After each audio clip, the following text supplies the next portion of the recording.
Hi friends, இப்போ நம்ம மகாநதி பார்க்க போகிற மகாநதியில் வந்துட்டு எல்லாரும் கூடியாச்சுப்பா மீட்டிங் ஸ்டார்ட் ஆக வேணாமான்னு சொல்லி கேட்ட உடனே விஜய் மட்டும்தான் அந்த இடத்துல இல்லைங்க. மீதி எல்லாரும் அங்கே உட்காந்து பேசிகிட்டு இருக்காங்க. அந்த டைம் பார்த்து எனக்கெல்லாம் வழி வரலையேம்மா, அக்காவுக்கு 5ஆம் மாதமே வளகாப்பு பண்ண போறியாமான்னு ஊரை விட்ட கேள்வி கேட்குறாங்க நம்ம காவேரி. காவேரி கேட்க கேட்க குத்தி காமிக்கிற மாதிரி பேசுகிறாங்களாமா நம்ம கங்கா.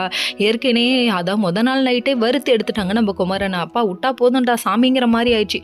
பாவம் இவங்களுக்கு வந்துட்டு ரொம்ப நெகட்டிவ் தாட் வரதான் செய்யும், இல்லைன்னு நான் சொல்லலை. ஆனால் அதுக்காக பக்கத்தில் இருக்க ஹஸ்பண்டை இவ்வளோ நோகடிக்க கூடாதுமா, பாவமா இவர் அப்படிங்கிற மாதிரி ஆயிடுச்சு. அதுக்கப்புறம் நான் நல்லா இவர் ஒவ்வொரு விஷயத்துக்கும் குத்து காமிக்க கடைசியில் காவேரியும் குத்தி காமிக்க ஆரம்பிச்சிட்டாங்க. குத்தி காமிச்சிட்டு நமக்கு தனித்தனியாகவே நடக்கட்டும், எனக்கு 5ஆம் மாதமே நடக்கட்டும் சொல்ல வர வெள்ளிக்கிழமை 4 நாளாக இருக்குன்னு இவங்க சொல்லிட்டு இருக்காங்க.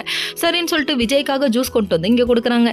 இங்கே விஜய் ஒரு பக்கம் ஆஃபீஸ் பொறுப்பை தலையில் போட்டுக்கிட்டு செஞ்சுட்டு இருக்காருன்னா பார்த்துக்கோங்க. அதுக்கப்புறம் நம்ம கங்கா இருக்காங்களே குமரனோட கடைக்கு அங்கே போகிறாங்க. அங்கே போனால் விழுந்து விழுந்து வேலை செஞ்சவர் நீ ஏமா இங்கே வந்தேன்னு சொல்லி கேள்வி கேட்க ஆரம்பிச்சிட்டாரு. அதுக்கப்புறம் சும்மா ஹெல்ப் பண்ணலான்னு சொல்லிட்டு உன்னோட வளகாப்பு எப்படி நடக்கணும்னு சொல்லிட்டு ஒரு பேச்சுக்கே கேட்டது தான். அதுக்கப்புறம் ஐயோ தாங்க முடியலடா, லிஸ்ட்டை போட்டு அடிக்கிட்டாங்கன்னா பார்த்துக்கோங்க என்ன பண்ணுறது. ஆனால் இதில் ஒன்று கூட உங்களால் முடியாதே, வெள்ளி கொலுசு கூட வாங்கி தர முடியாத உங்கள்கிட்ட போய் நான் வந்து ஒட்டியானோ அட்டிகெல்லாம் கேட்டுட்ருக்கேன்னு சொல்லி ரொம்ப பேச ஆரம்பிச்சிட்டாங்க. உடனே மனசு நோகிருச்சுங்க. ஏம்மா இந்த டைமில் நெகட்டிவ் தாட் வரதான் செய்யும், அதுக்காக லைஃப் பார்ட்னரை போட்டு இப்படி வறுத்தெடுக்கக்கூடாதுமா அப்படிங்கிற மாதிரி ஆயிடுச்சு. பாவங்க நம்ம குமரன் மூஞ்சி சுருங்கி போச்சுன்னா பார்த்துக்கோங்க, அது நமக்கே தெரியுது.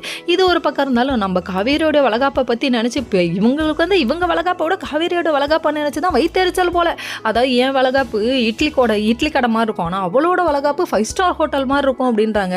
இதுக்கு கூடவா இப்படி எக்ஸாம்பிள் சொல்லுவேன், சரி விடுங்க, இந்த பொண்ணோட மைண்ட் செட்டப் இதுதான். அதனால் இவர் என்ன பண்ணிட்டாருன்னா ஆர்டராக குமிச்சு தள்ளிட்டாருங்க. இதை தெரிஞ்சுக்கிட்ட நம்ம நிவின் வந்து விஜய் கிட்ட விஷயத்த சொல்ல விஜய் வந்து பேச ஆரம்பிச்சாங்க. என்ன பிரதர் நீங்கள் நினச்சிட்டு இருக்கீங்க, இவ்வளோ ஆர்டர் எதுக்கு பண்ணீங்கன்னு சொல்லி கேட்க எல்லாரும் சேர்ந்து ஹெல்ப் பண்ண போகிறாங்களாமா. ஓகே.